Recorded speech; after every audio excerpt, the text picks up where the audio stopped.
Formed in May of 1980, the then Ministry of Agriculture, now Ministry of Lands, Agriculture, Fisheries, Water and Rural Resettlement, is mandated to provide technical, extension, advisory, regulatory and administrative services to the agricultural sector to achieve food security and economic development.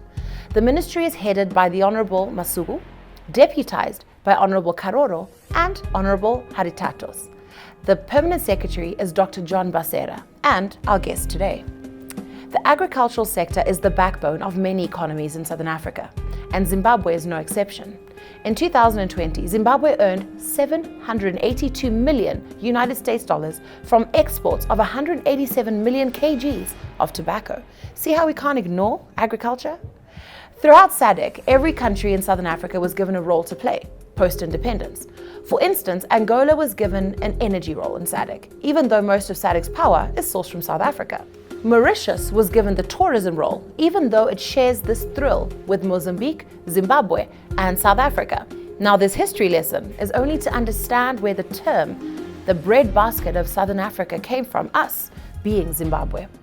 Now, what does our agroecological map look like in Zimbabwe when we say we have or had a bumper harvest?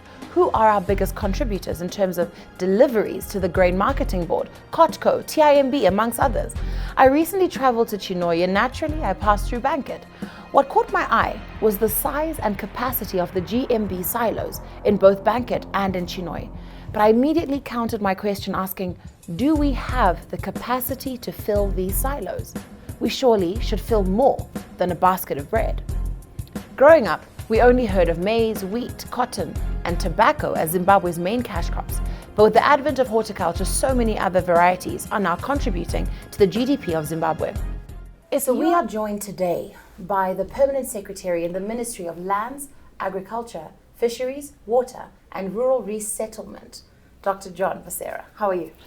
Thank you very much for having me around. How are you, Ruth? Very good. Thank you for coming. Yeah. So let's start with the systems that you have in place right now to basically service the country when it comes to food. Okay. So there's the agricultural food systems transformation. Let's start there. Okay, so obviously we cannot overemphasize the importance of agriculture in the overall economy, be it looking at its contribution to national GDP. Well, it contributes between 12 and 15% to national GDP, and obviously employment creation, that's a very, very key indicator of the overall economy. Well, we do provide jobs directly and indirectly, downstream and upstream, for about 67% of our population. Really? And then coming from the agricultural sector? Yeah, from the agriculture sector. That is indirectly and directly and downstream and upstreams. Yeah. Then even in terms of the growth of the raw economy, remember 67% of our population, they reside in the raw areas, right, and 70% of whom they do practice agriculture. So it's such a very, very important sector, and indeed a very, very important and fundamental oiler and driver, in fact prime mover to drive the Vision 2030 agenda. Right. And as such, it's by scope and by significance, it's contributing quite significantly in the National Development Strategy. Remember, 2018 to 2020, we've had the TSP, that is the Transitional Stabilization Program, which was a bold step in setting the tone for economic recovery and development and growth, basically. Right. And then, of course, we now have the NDS-1, which is the National Development Strategy. And then, of course, by 2026 up to 2030, as we journey towards Vision 2030, we have the NDS-2. So by scope, by significance, agriculture is indeed contributing significantly to the NDS-1, that is the National Development Strategy. So we have quite a number of clusters. We are participating in quite a number of clusters in the NDS-1, including the food and nutrition, which is very, very important. And by that, that's how, and that's the reason why we came up with the Agriculture and Food Systems Transformation Strategy, which seeks to place the agriculture space by year 2025 to an $8.2 billion US dollar agricultural economy by year 2025, and of course contributing significantly to the Vision 2030. Now let's talk about the inputs, right? We got the presidential input scheme, and there are many layers of that, but just starting with how the government is providing inputs to farmers, and some of the concerns that people have are that we get the inputs, but we don't always get them on time. We don't always get them in the right order. So somebody's sitting with fertilizer, but they don't have the seed. How are we mitigating that? Before we get to that, so we have at the top, we have the NDS1. And then at the bottom, we have the Agriculture and Food Systems Transformation Strategy, the one that seeks to attain an $8.2 billion agricultural economy by year 2025. And then we also have what we call the implementation tools or the implementation anchors. So we have the Agriculture Recovery Plan. So there are quite a number of key touch points in the Agriculture Recovery Plan, but otherwise, and in a nutshell, it seeks to reverse the trends in terms of the food production subspace. Remember, we have been trending downwards. We have been trending negatively in terms of food production. Yeah. We're a net importer of food, but obviously the Agriculture Recovery Plan seeks to reverse that structural trend into surplus. And but more importantly, seeks obviously to green tick the aspects around import substitution and of course issues around employment creation and so forth and so forth. But more importantly, food and nutrition security. And then of course we also have in the horticulture space, we have the Horticulture Recovery and Growth Plan as the anchor implementation tool for the agriculture and food systems as transformation strategy, obviously anchoring mainly on horticultural issues. So under that, the Horticulture Recovery and Growth Plan, we have the conventional horticulture side, that is your cut flower for exports, your fresh vegetables for export, that's the conventional bit. But we also have the presidential horticulture scheme, which seeks to empower people. Then on the livestock subspace, we have what we call the Livestock Recovery and Growth Plan, which seeks to place the livestock economy by year 2025 up to 1.9 billion US dollars. And then of course we have accelerated irrigation rehabilitation and development. We also have the AIMS, that is the Agricultural Information Management System, and so forth and so forth. So basically those are the anchor blueprints supporting the agriculture and food systems transformation strategy, and of course feeding into the national development. You've given us a lot of the strategy. scientific names. I think some of the names that people know, Fumbudza and NIAPS, right, which is the newly named Command Agriculture. So in terms of the ones that we are familiar with, and I know not taking away from all the other ones, but just I know that some of them all feed into each other, right? And you are using, as I said, the scientific terms. So in essence, right, we know that these schemes have existed. And just to go back to my question initially, to say all these schemes that you have now, how are they going to work smoothly? Because there were stories before. You've got Tendai Biti, for example, sitting there accusing people of stealing $3 million from Command Agriculture. Are people going to come in and help? You know, so what we want to understand is how are these schemes, as many as they are, they could be 100, Dr. Basera, but how are they going to be implemented this time in a way that'll work? So under the Agriculture Recovery Plan, we have the Presidential Input Scheme, right? And then we also have the NIAPS, that is formerly called Command Agriculture, and NIAPS, that's the National Enhanced Agricultural Productivity Scheme. Now, under the Fumvudza or the Presidential Input Scheme, it seeks obviously to climate-proof the smallholder subspace.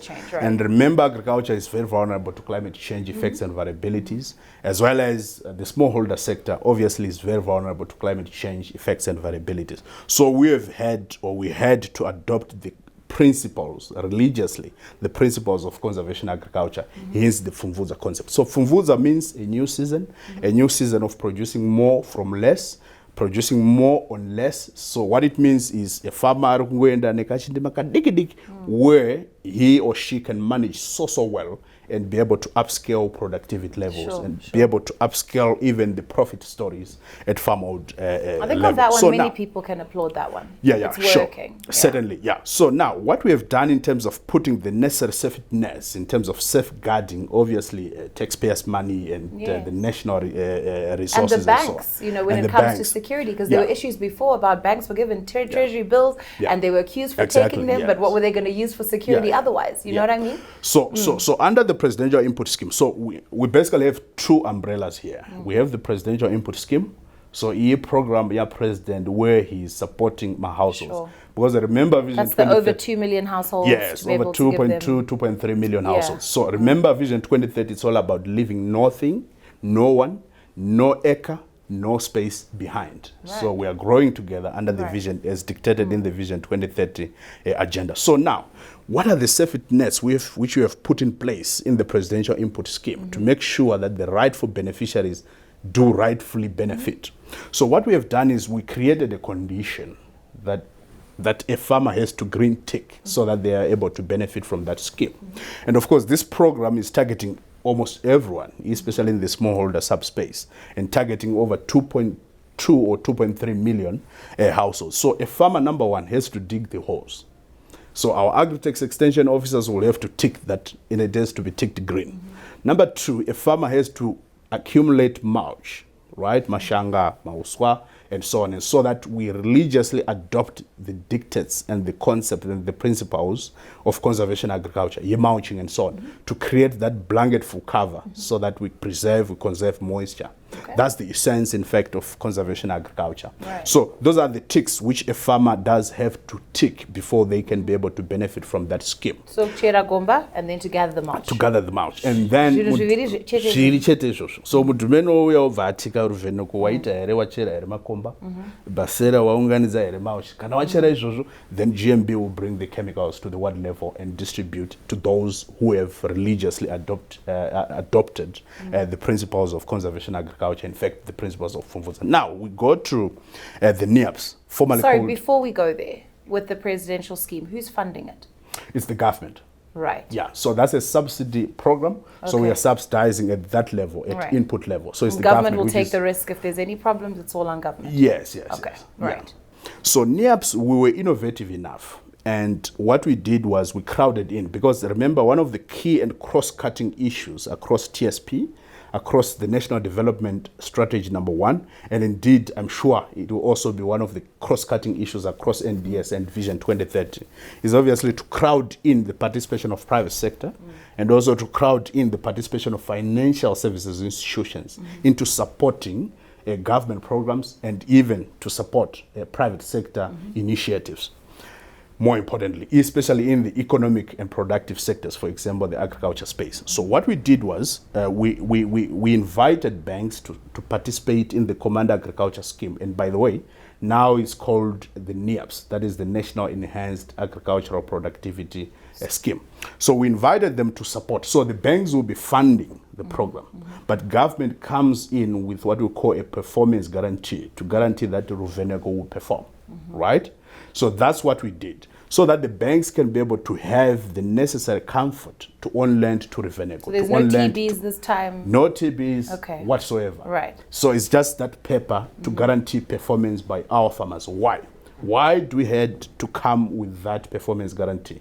It is because we know that at the moment, land reform, it's a process and it's a revolution. Point me a revolution which took 20 years and I will point a liar. A revolution will take decades and decades. But we are fortunate to hear that our revolution is now coming to some green fruition, which is good. And I think in that regard, we were innovative enough. So now, what happens is, obviously, our farmers do not have the necessary and prerequisite security and collateral for them to be able to. Exactly. Right. And again, let me point out this. 99-year lease. There are questions around the acceptability and the acceptance of 99-year leases by our banking sector. For a farmer. So now what we did was, in the interim, whilst we are working on the bankability and transferability of 99-year lease, yes, and ownership, obviously, and title and entitlement, we have had to come up with that innovative way to profile performance guarantee. Backed by that guarantee, the banks can be able to find the necessary comfort to own land to farmers, and backed by that performance guarantee. That's not necessarily enough, because you know that there's a clause in there that allows for this license or this lease to be revoked from any farm at any time. Yeah, so what we are doing, working with BAS and working with RBZ, Minister of Finance, and other stakeholders and so on, we are now working on the bankability of the 99-year lease. So, tell you what, I think very, very soon, probably in the next month or so, I'm sure our 99-year lease should be bankable. But what we also did alongside or in tandem, we created the AFC. And the AFC, that is the bank. A new bank. That is the Agricultural Finance Corporation. Sure. How is it different from Agribank? We remodeled Agribank into AFC so that they are able to accept 99-year lease as collateral enough for them to be able to own land. And do we have testimonies of people that have actually had this happen? So this is its first season. Okay. And remember, it was remodeled, I think, sometime 3 or 4 months back. Right. It was actually commissioned and launched by His Excellency the President Right. about 3 or 4 months back. So this is its first season. And I promise you, we are going to, under the AFC, we are going to be supporting the tunes of about 130,000 hectares of maize and soybeans and traditional grains. And it's going to happen, and it's happening.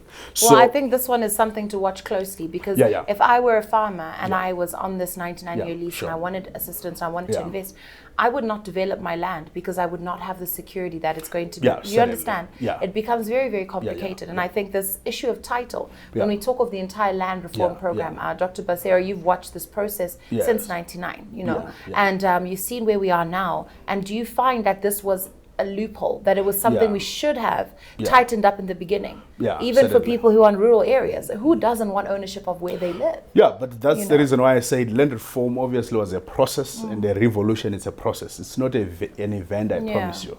When we were outside government, we were saying, I will do this, I will do this. Now you are there, you realize that it's a process, and you just have to be patient enough and to take through the whole process. So when we talk of it being a process, how long are we waiting? You said it was, implemented not implemented yet, but approved about 3 months ago. When will it become effective?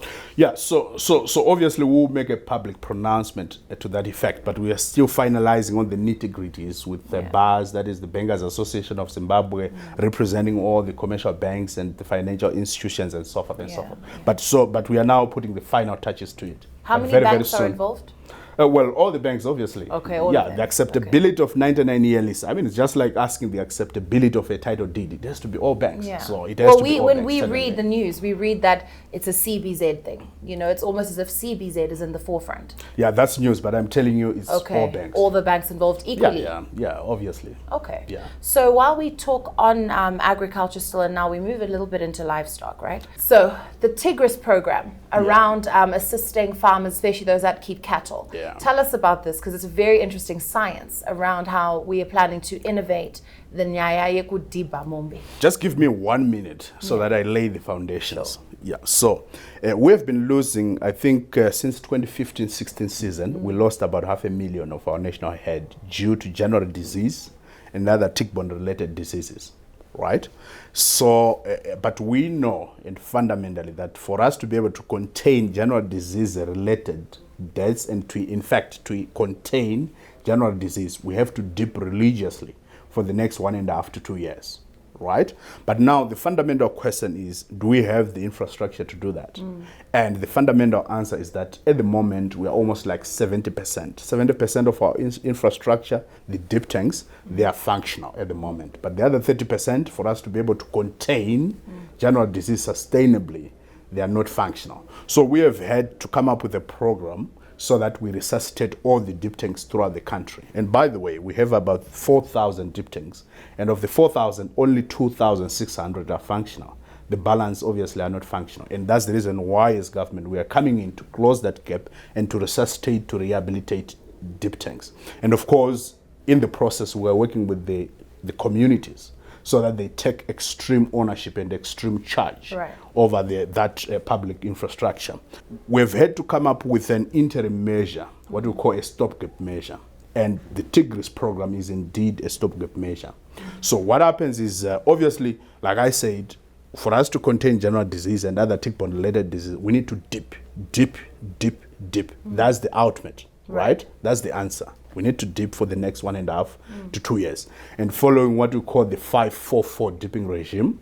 So you come, you dip today, you come after day 5, you come after day 4, and then you come after day 4 again. That's the 5-4-4 dipping regime. So we have to dip and dip. But in the interim, and there's a stopgap measure, we've had to improvise that method of TIGRIS. So we were targeting about 1 million households and supporting each household with 1 kg of TIGRIS. So what happens with TIGRIS? TIGRIS obviously contains amitraz. And amitraz, that's the active ingredient in Rayama ticks kana kuti zvikwekwe. So what happens is a household obviously will get 1 kilo, right?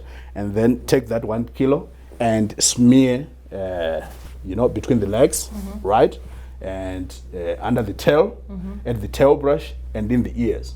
Those are the usual ticks feeding sites. Right. So if you smear that TIGRIS, it will protect that animal for the next 25, 30 days. So that's why we had to improvise that whilst we were working on resuscitating the dip tanks.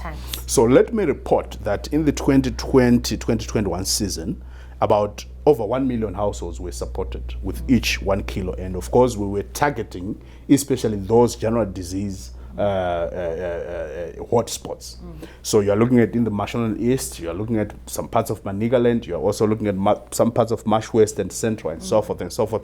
So those were the areas which we were targeting. But of course, areas outside the hotspots we were also targeting to support with TIGRIS. But the areas in the hotspots, obviously we were giving about 2 kilo, 3 kilo and so forth and so forth. So that's it about the TIGRIS program. Obviously it's one of the components under the livestock recovery and growth plan. And remember, under the livestock recovery and growth plan, we are basically looking at 3 or 4 issues. Number one is animal health. Remember, like I said, we lost about 500,000 of our national head. And by the way, our national head is about 5.5 million. And of course... What have been the numbers over the last couple of years in terms of that herd? Is it growing? Is it shrinking? Yeah. Is the January disease that severe that it's actually cutting down the herd over the years? Or is it still just growing?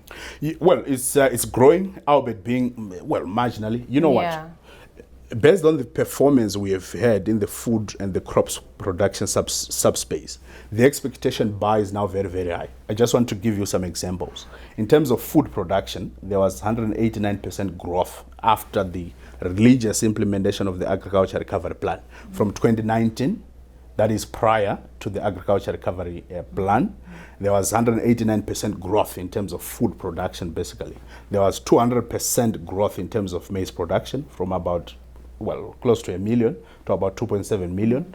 In terms of, cereal production, from about 1 million to about 3.066 million. So there was that growth. And now the expectation bar, fortunately, maybe unfortunately on our part again, is now very, very high. And obviously everybody will be expecting the same growth trends in the livestock subspace. And I can tell you, yes, there was growth in the livestock subspace. We grew, our national head grew by about 1%. But it's not enough.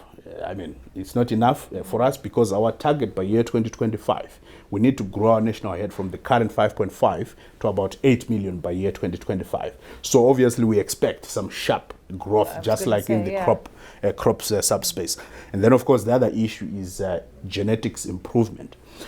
If you observe closely, you realize that the beast size, that is the animal size, is growing smaller and smaller. Why? Because of inbreeding. So we have to reverse that. So we have specific programs trying to address the genetics issues. Now back to animal health. So we have the TIGRIS program, the dip tank resuscitation program. Then we also have the import substitution layer in our fight against general disease. So what we did was, currently we are importing 100% of our dipping chemicals.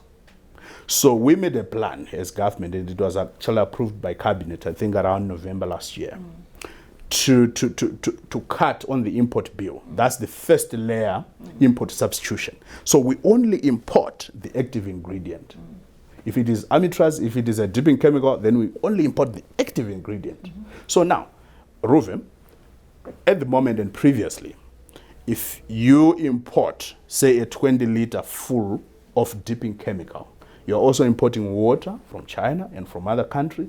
You're also importing labor and exporting labor at the same vein, and exporting value as well. Right. So we have had to reduce that. And we are only importing the active ingredient. We do the toll manufacturing locally through companies such as Cablex, AgroShape, and other companies, creating jobs, and of course using our own some additional materials.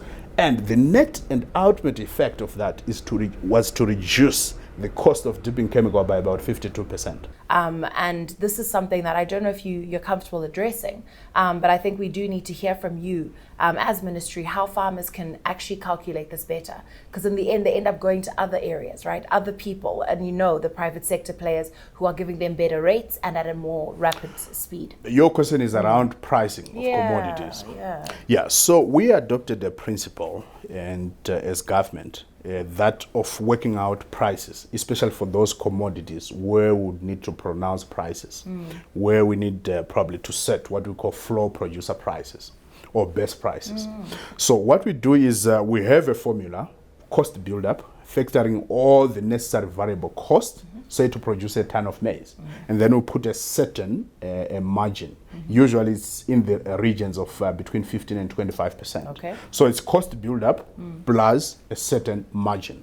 So we know that we are also farmers, and farmers, we know that they are catered for by that formula. It's quite fair, and it's fair for everybody, including the off-taker. So what we do as government, we set what we call the best prices, or obviously the floor producer price. If it is maize, currently it was 32,000. If it is wheat, currently this intake season, this wheat marketing season, it's about 66,000, 221 somewhere there, and so for soya it was 48,000. And we believe that it was quite fair because it was capturing whatever is really happening, because it captures all the variable costs.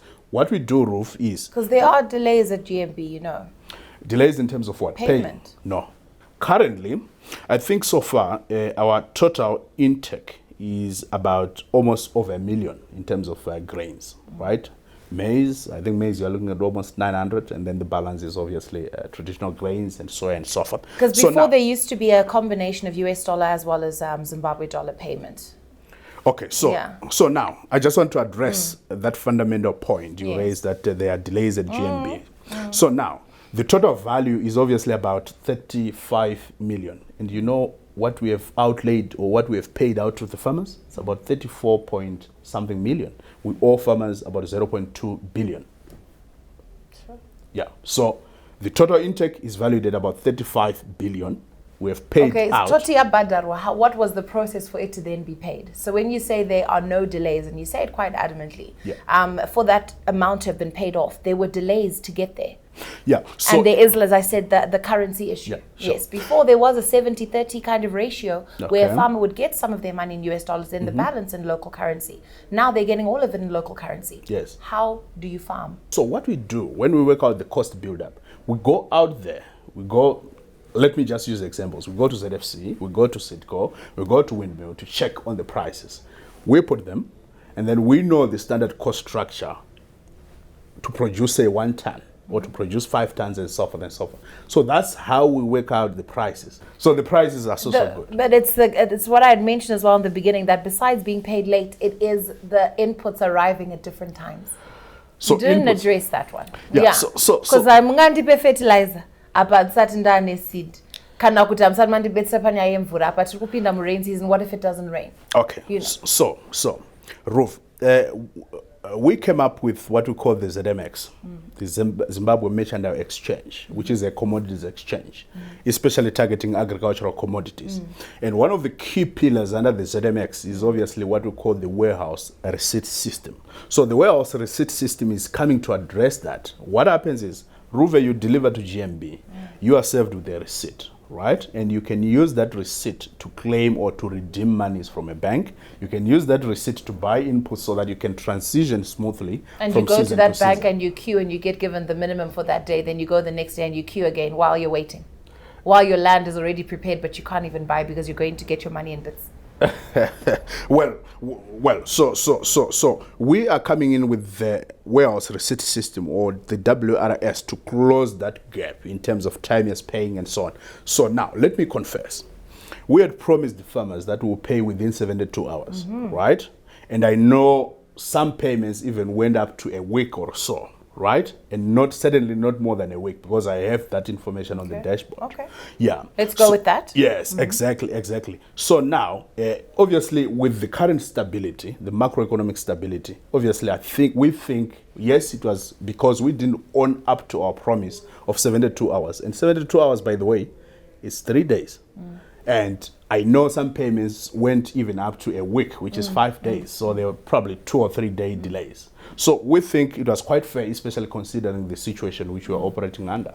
At the moment, we owe farmers only about 0.2 billion. So we paid out about 34 billion. And of course, farmers delivered about 34.5 to about 35 billion Zim dollars. So on the issue, back to land, right? Yeah. Now, there's lots of unused land in the country right now. Farmers were given people. We don't even call everyone a farmer because people were given land. So the question is really around the unused land. Okay. Are we? What are we doing about this? I know at some point there was land seizures and there was a lot going on. My youths vachuya vachitora land, and then also some people renting out land to Chinese farmers, to white farmers. When we talk of you kept referring in the beginning how land reform is a process, right? Yeah. What process is this? So in terms of capacity building, we last supported, remember the critical cog and the fundamental cog in terms of capacity building is a robust and responsive extension system, Madumen. But I can promise you, we last capacitated Madumen is really massive. It's to the same tunes which we are currently doing around early 1990s. And we had the land reform. So what it means is the land reform lagged some little bits in terms of capacity building. Remember, these were kind of accountants, yourselves, the media people getting land. So you would obviously need, the first step was obviously to build capacity, taking farming as a business, and so forth and so forth. So we now have to do that. And that's the reason why I said, yes, it's a process. It's a process, and unfortunately, it took us probably 2 decades, and we are now doing it. That's the reason why you are seeing our numbers growing, 2.7 million maize, our national head growing, and so forth and so forth. Tobacco space growing by 15 to 20%, Dr. Basera, and so forth and so forth. Are you proud of those numbers? Very. Honestly speaking, don't say proud for a Zimbabwean standard. Yeah. We're saying proud by our capacity, that what we could be doing and what we are doing.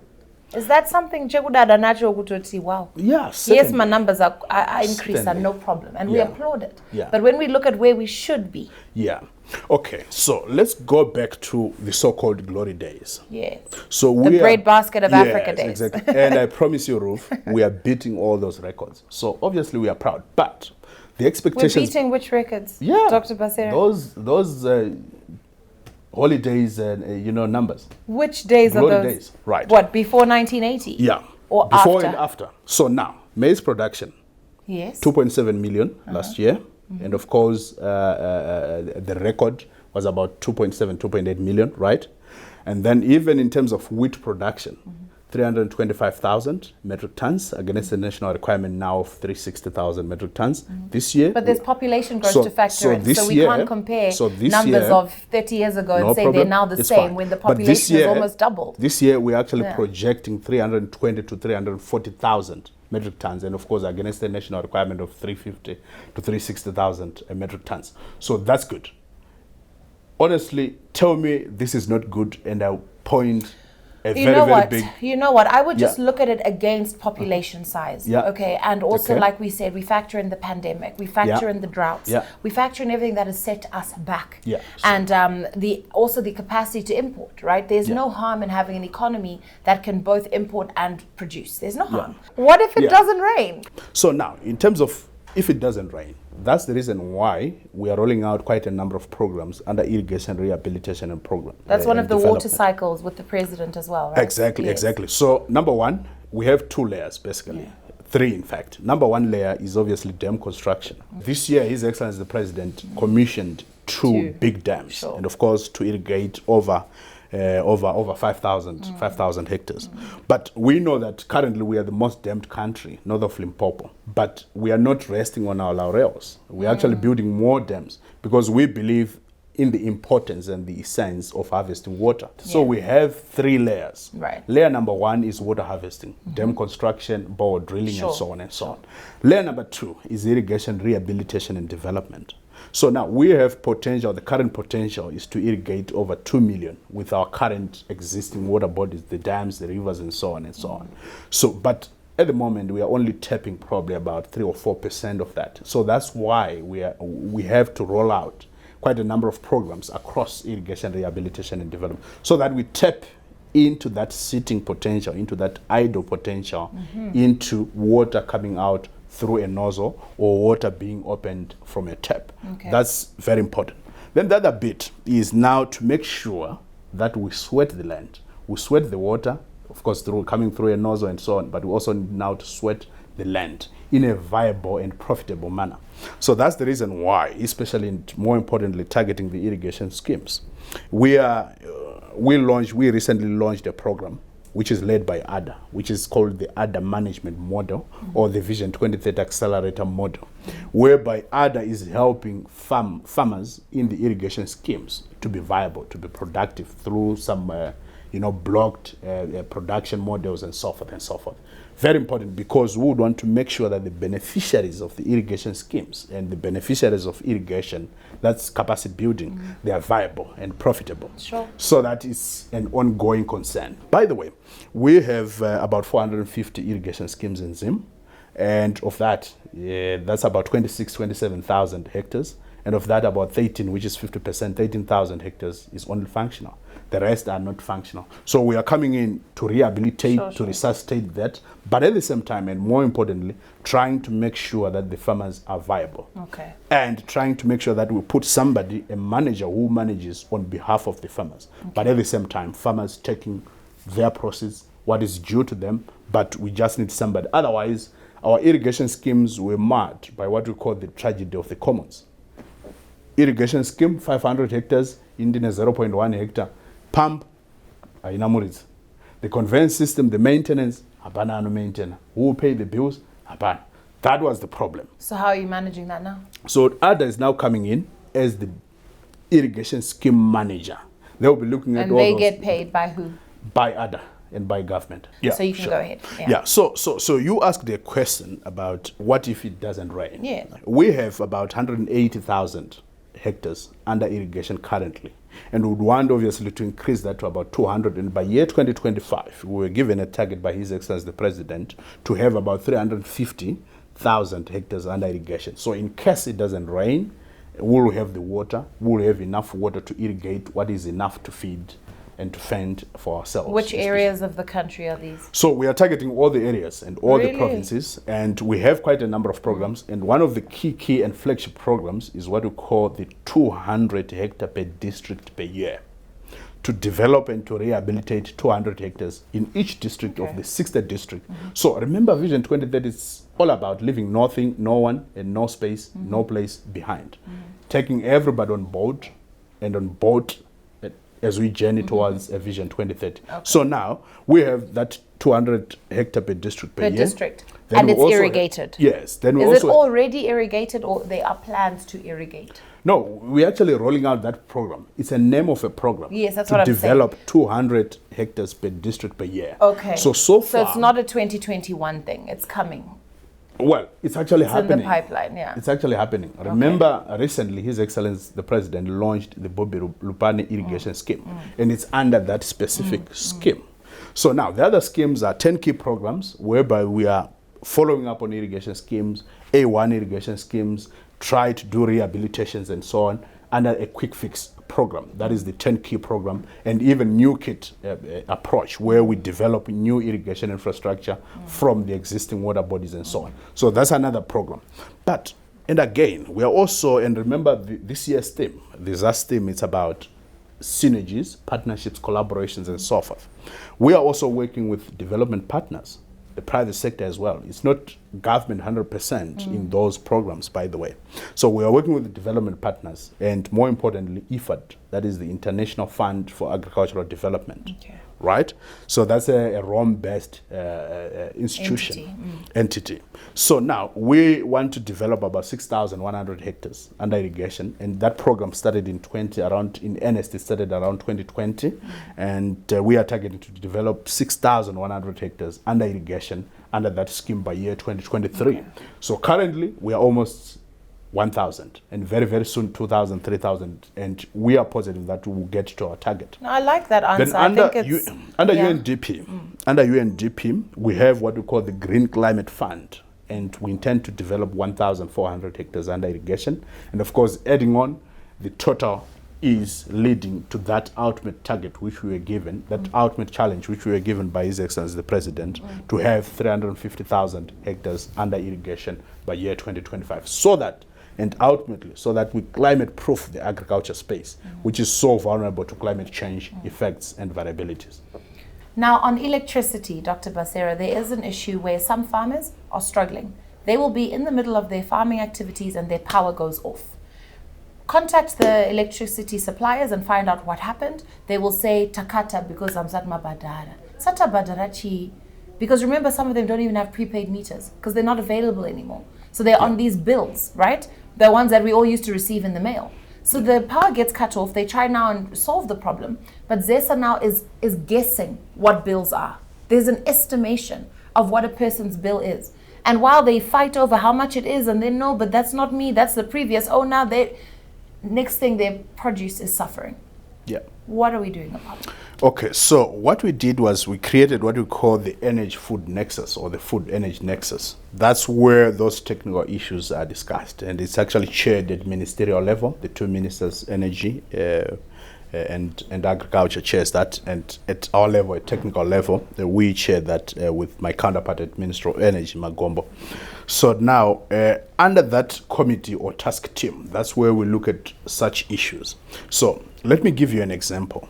The reason why we were successful in the winter wheat seasons of 2020 and 2021 was uninterrupted utility supply. Correct. Certainly it was not 100%, but we think that it was fair, and that's the reason why we recorded that big success, so to speak. It was due to the efforts and the works under that certain committee or task team.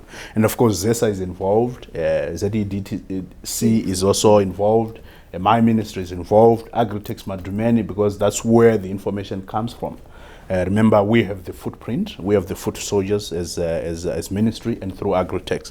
So under that committee, that's where those issues were discussed. But I would like to say, because they affect your ministry directly. Yeah, but I would like to say, as the PEMSEC for that ministry, for agriculture, by the way, I would like to say that they really tried their best. It was not 100%. Obviously, it will never be 100%, but they really tried their best, and that's the reason why we had that success.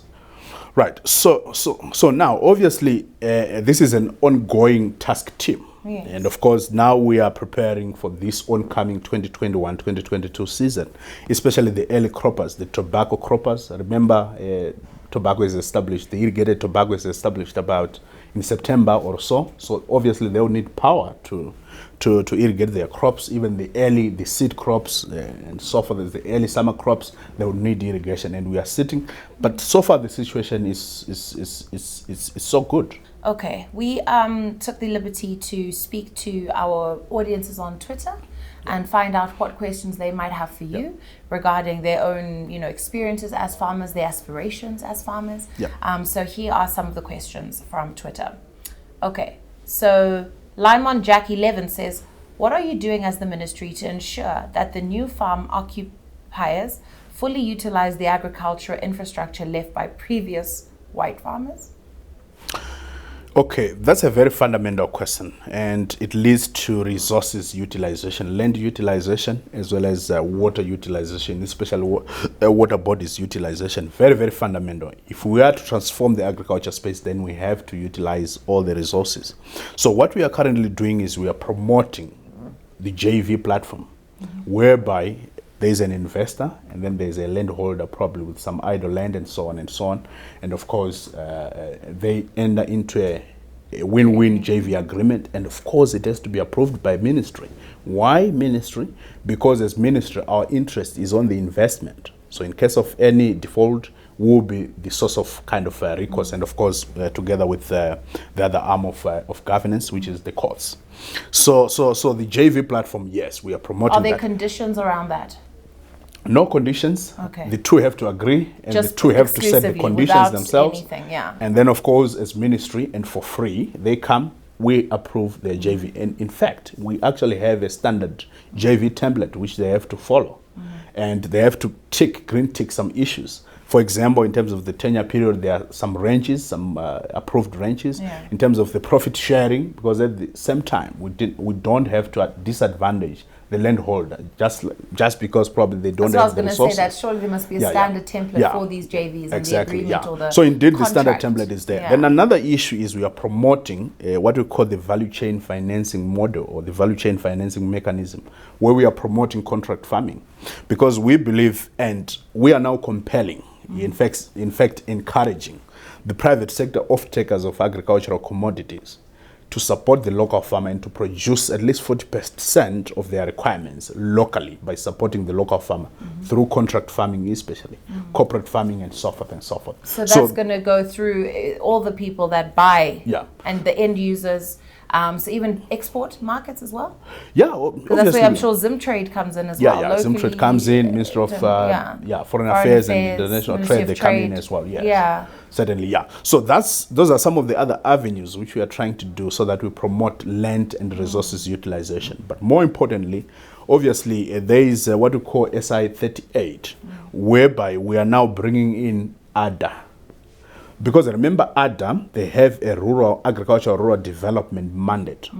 So, for example, we are twinning farmers who are not utilizing their land, especially targeting the A1s who are sitting on water bodies, and we twin them with ADA and pursuant to their rural development mandate under the Vision 2030 accelerator model. They come in as managers to sweat the land, to utilize the land, and of course riding on some existing government programs and even others on private sector engagements and initiatives. So that's what we are trying to do to promote resources and land utilization, especially and more importantly. Okay. There are some bullies, though, in those departments. You know, you've heard, I don't like to say it, but you've heard the Chinese. Some people are fighting with them. They take advantage of these farmers. They literally even start mining when that was never the arrangement. This just sounds a bit messy in some instances. Yeah, certainly. Obviously, there are bullies, but that's the reason why we say every joint venture arrangement has to be approved by ministry. So they can come running to you. Yes, certainly. In fact, we issued a statement, I think, sometime back in 2020, and I think we now need to reiterate that statement, to reissue that statement to the effect that we invite everyone who is in a JV to regularize their JV. In fact, it's actually kupara mosha kutopinda into a JV which is not approved by Muriziwe Munda. You know Muriziwe Munda is the state. Ndosaka muchiri kuda kungotipa ma 99. Ipai vanhu mapepa avo, ipai vanhu title. Yeah, so Vaite zvavanoda. Yeah, so if you look at the Zambian case, they have 99-year leases and it's working. So that's the reason why we said no, we just have to relook at our 99-year lease, working with bars to hear their views and their concerns in terms of the bankability of the 99-year lease. And very, very soon, like I said, we are going to be working on the bankability of 99-year lease. In fact, we are already working. We are going to be finalizing on the same. Okay. Yeah. Now back to these other questions on Twitter. Leanne Barnard says, how can the youth apply to get into farming? Some may not necessarily want to do commercial farming, but allocation of small portions of land to produce minimum quantities so as to protect and enhance natural resources and the environment. Yeah, well, that's a fundamental and emotional one. I know probably that one is looking for land, certainly. But okay, number one, His Excellency the President made a pronouncement to the effect that we are going to be creating 500-hectare blocks to start with in each province, especially close to the cities where we can implement and roll out what we call the kibbutzes or the kumusha concept, whereby it's a self-contained farming unit. Panekambapo, probably preferably an F14 house, a grading shed, and then a 1-hectare drip irrigation kit. And then we earmark the youths to occupy those spaces, and obviously close to the cities, to major horticultural markets and so on and so on. They do their high-value crops there, their potato and so forth and so forth. And again, we can also roll out the blocked cropping models, whereby we say half of this scheme or half of this block, they need to grow potato, and there's already, a market for that, working with Zimtrade, AMA, and so forth and so forth. So who do they go to if they want land? So we are almost final, because the President made that pronouncement, I think, about 2 or 3 weeks back. So we are now finalizing the nitty-gritties, and obviously we'll make a public pronouncement to the same effect on the processes and the procedures and so forth and so forth. But this one, and specifically, is targeting the youth. Why? The youth, remember, empowering the youths, creating opportunities for the youths is one of of the cross-cutting issues across NDS 1 and across Vision 2030 agenda. We need to tap into the enthusiasm. We need to tap into the tech savvy, the innovation, especially in the youth subspace. And they say that there are many for a reason, and we need to tap into that and to harness that, we call it the youth bulge, because they constitute about 62% of the population. So we need to tap into that and to harness into a demographic dividend. So that's the reason why, in his wisdom, His Excellency the President made that pronouncement, and we are working on the same. Very, very soon, we'll make a very, very public pronouncement to the same effect. So land remains very controversial, and I mean, we can talk of land in many ways. Not controversial, but economic. You know, it's economic, but I say controversial because at the end of the day, who really owns land? You'll hear people talking amongst themselves, my generation in particular, ndudoka infill kana kuganil, apana nozamu council ere. And then, oh no, I want some land in Vic Falls. Trained through who? Council I see MDC ere, but land kana tawda minda trained zanu. Why is it like that? I think it's normal in economics because land is a resource, and the resources are always scarce. And in this case, land is a finite resource. We have so much land, Dr. Basera. There's no way we could be fighting over it. You drive around the country. Do you know how much unutilized land there is? So that's too much for our population size. Yeah, certainly. We could grow by 3 and still be okay. So certainly that's the reason why government had to come in with those avenues, the JV, contract farming, and so on. And in fact, I'm also a youth, eh? Let me say this to the youth. Sometimes you don't necessarily need to own land in order to farm. That's the reason why the government is creating those avenues and opportunities and policy frameworks so that the land can still be available to the youth, especially. And of course, having said that, why can't they aspire to own land? Yeah, and of course, no, I'm not closing the door, right? Because the president made a pronouncement that we need to avail land to the youth, and we are doing the same. But this is just a business encouragement to the youth that sometimes you don't necessarily need to own land in order to farm. That's the reason why there are those avenues. You go into JVs, you go into contract farming arrangements, and you still do the farm. But we are working on the same. Why? Because we need to definitely harness that youth bulge. The enthusiasm, our enthusiasm, yourself and myself. Obviously, you know, the nation has to tap into that for a very big economic advantage, into a demographic dividend, in fact. So, okay, following the words of the president saying that young people should be capacitated, both with land and the ability and the resources. Certainly. Yeah. I would like to just ask you, as a parting shot, to speak to a young person right now who's watching the program. They want to become a farmer. All they want is 50 hectares. Okay. Yeah. So if you want to become a farmer, obviously, okay, let me highlight this. We have a waiting list of about 250,000 on the waiting list. Obviously, they have to apply through the province. And of course, with this regime of pronouncement by His Excellency the President, obviously, they will be considered. Obviously, they stand a chance to be considered. So long, Dr. Basera? If the land is there, what takes so long? So the pronouncement was made about 3 weeks ago. No. Before the pronouncement, even just in terms of allocating land. Okay, so let me highlight this. Even some youths, they do benefit from the land reform, but we believe that it's not really proportionate, especially considering that the 62% demography constituted by the youths. Obviously, they would need to benefit even more. So that is the reason why there is this kind of a quota system. In terms of new land allocation, we have an eye on the youths. We also have an eye on the women. You are a woman, right? And I'm a youth, so I have a double eye. I'm so lucky. Exactly, which is a very, very big advantage for you. Why? Because we need to tap into those demographies. Women, they constitute 52% of our population. They say there are many for a reason, and we need to harness that. And so, in our new land allocations at the moment, because remember, we have had a session, or we have had a process where we were downsizing up to maximum farm size, pursuant to SI 41 of 2020 or 2019, whereby the maximum farm sizes were stipulated. In region 1 and region 2A is supposed to be less than 500 and so. So if somebody has got 700 or so and so on and is not productive, obviously we are going to downsize the same. We are downsizing the same. And in our new land allocations, it's just that we don't pronounce that we have given to this youth, we have given to this youth, Dr. and so on. Basera, a waiting list of 250,000 people. Yeah, certainly. So that's the reality. That's- But obviously, the reason why we have that quota system to say women, we need to give probably 20%, youth 20%, and so forth and so forth, and those other special groups, is because of that. Because land is finite, and obviously the population is growing, need for land is also growing, and we just have to Well, strike it's that sensitive debatable. If a balance. man who's 44 was on the list before the woman who's 29 applied 3 years ago, he deserves the land. Yeah, certainly. Do you know what I mean? So like, I if the feel like land- at some point it becomes about efficiency. The system must just work. You know, we come to the ministry, we know that you've got many different offices and different branches, so that's why I said simplify the answer. Okay, Forget so- the waiting list, forget whatever. Yeah, What is the process to get land? So the process is Yeah. one has to apply through the district. Okay. The district recommends to the province, and then the province recommends to the national level.